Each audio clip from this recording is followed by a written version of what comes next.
I'm going to say his name again at the end so we applaud. Jamie's going to come out with a story of booze, sex, and his mother, ripped from the pages of his soon-to-be published memoir. True, this is true. It's coming out next year.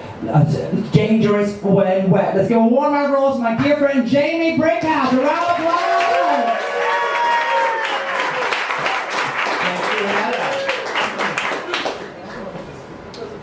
I know it doesn't fit, but I need something to lean on. Whoever said that you can't get sober for someone else never met my mother, Mama Jean. Mama Jean was an over-the-top Texas woman who never had a thought she didn't speak. And with a raven mane of hair done once a week to a tease, makeup always camera ready, she was a small-town Elizabeth Taylor. And she was always in charge. And when she was angry, she could scare the shit out of Faye Dunaway. Mama Jean made a career out of loving me. She wanted me to be her precious red-headed baby forever.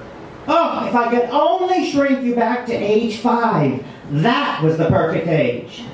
She'd been saying this to me since I was 6. I had other plans. My idea of heaven was to be at a party with a drink in one hand, a cigarette in the other, and my head thrown back in laughter. Everything else outside of that was filler. Now, Mama Jean thought that anyone who had more than 2 drinks was an alcoholic. Drugs were criminal. And sex, I can still see the reflection in her makeup mirror as she dispensed her 2 bits of wisdom with a flick of a mascara wand. Remember, a moment's pleasure isn't worth a lifetime of regret. And a stiff dick knows no conscience. So when I came out to her, my freshman year in college in 1987, as the AIDS epidemic was raging, it didn't sit well with her. And I don't even think it was so much that I was gay, it was that I left her on the sidelines while I was chasing after the booze and the boys. And she was scared and in mourning. Scared that I was no longer under her control, and mourning for the loss of her idealized notion of me as the perfect child. But after I came out to her, I was back home under her roof for the summer, and getting plowed by a ballet dancer from Dolly Pepperdine's School of Dance. He would take me to Miss Dolly's studio at night and bend me over the ballet bar, teaching me moves Miss Dolly never dreamed of. After one of those ballet nights, I stumbled in, drunk and wobbly, through the back door into the dark kitchen. I could just make out the outline of Mama Jean.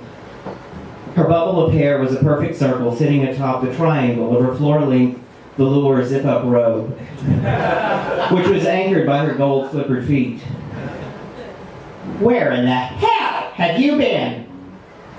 Out. I can see that. And you're drunk. I told you to watch the drinking. Mama Jean had been watching my drinking ever since she'd witnessed me in a blackout. I was out with a friend. What friend? Carlos. Carlos Fitzpatrick de Navarro. That was the dancer's name. Who the hell is Carlos Fitz de Poo-Poo? He teaches ballet at Miss Dolly's.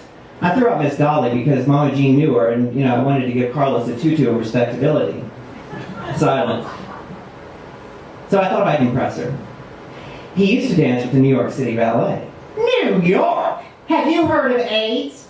Have you heard of safe sex? There are only 2 kinds of sex, oral and anal. She forgot vaginal, but that was her problem. I stood there speechless while she disappeared into the shadows. And just when I thought it was safe, she reemerged. Her glare held me frozen for what seemed like an eternity before she finally spoke. You don't know what love is. That hit below the dance belt. I almost shot back, a stiff dick knows no conscience, right? Instead, I let her have the last word as she went away. And of course we got over it, and I left her and that small town in Texas for the glittering lights of New York City. And after I met and fell in love with Michael, the man of my dreams, my choice, and she gave him her seal of approval. It's better that you're gay. I never could have shared you with another woman. That was her version of full acceptance of my homosexuality. My drinking she never accepted, and as much as it pained me to admit it, after 15 years it was well out of my control, and certainly beyond her control. And when I finally bottomed out, after a clumsy suicide attempt, straight out of Valley of the Dolls, she slapped on her face, hopped on a plane, and flew to New York to my rescue. While I was in detox, she met with a psychiatrist friend who tried to gingerly and very clinically explain the next steps in taking care of my alcoholism. Cut to the chase, doctor. Are we going to have to lock him up? Out came her checkbook, and off I went to rehab on my path to sobriety, funded by Mama Jean. But back to sex. On one of her visits to New York, we were watching an episode of Oprah. And there was a gay guy on there who was talking about how during his crystal meth addiction he started barebacking and became HIV positive. Barebacking? What's barebacking? It's when you have unprotected sex without a condom. Oh, God. An hour later, we're sitting in the living room chatting, and Michael comes home from work, says hello, disappears into the bedroom to change. Mama Jean leans across the coffee table. Bare skin? Bare ass? I said, what? That thing on Oprah, what's it called?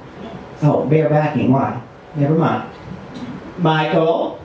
Yes, Jean? Have you been barebacking lately? Dead silence. Michael? Did you hear me? Michael comes out with his best poker face on. Yes, Jean, I heard you, but I'm not sure I understood you. Well, if you don't know what barebacking is, I'm worried about you.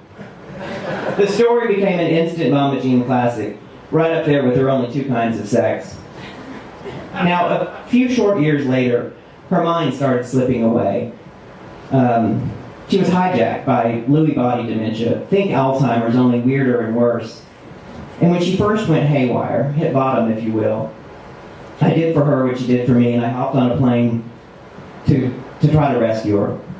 And that first time I saw her, I thought I was prepared, but I wasn't. I don't even know if she knew who I was. At one point, she looked at me and she said, you know, with your pretty red hair, you almost remind me of... And then she trailed off. Everything she said that day lacked the one thing she never lacked, conviction. And as I turned away from her, about to leave, she grabbed my arm in a vice grip. I turned around and she was glaring at me, like that time she told me I didn't know what love was. You've been drinking. No, I haven't. Don't lie to me. I'm not. I wasn't. I mean, I had slipped a few times since rehab and was still struggling, but I mean, how could she know that? I'm not. You better not be. Remember, Mama, that's all behind us. You don't have to worry anymore. I've got you to thank for that. Okay. But promise me. Promise. I promise. That was the last time she was in charge. And I thought about when she shipped me off to rehab. And I thought about the barebacking story, which I've been telling friends for years. Except every time I told it, I cringed inside. Because during those years of uninhibited drinking, I'd slipped in some uninhibited sex and became HIV positive. I never told Mama Jean. She died 5 months after that last lucid moment. But I've kept my promise to her ever since. So she died having known that I was sober with her help, but never knowing that I was HIV positive. And if she said to me today, you don't know what love is, I'd answer, I didn't then, but I do now. Thank you.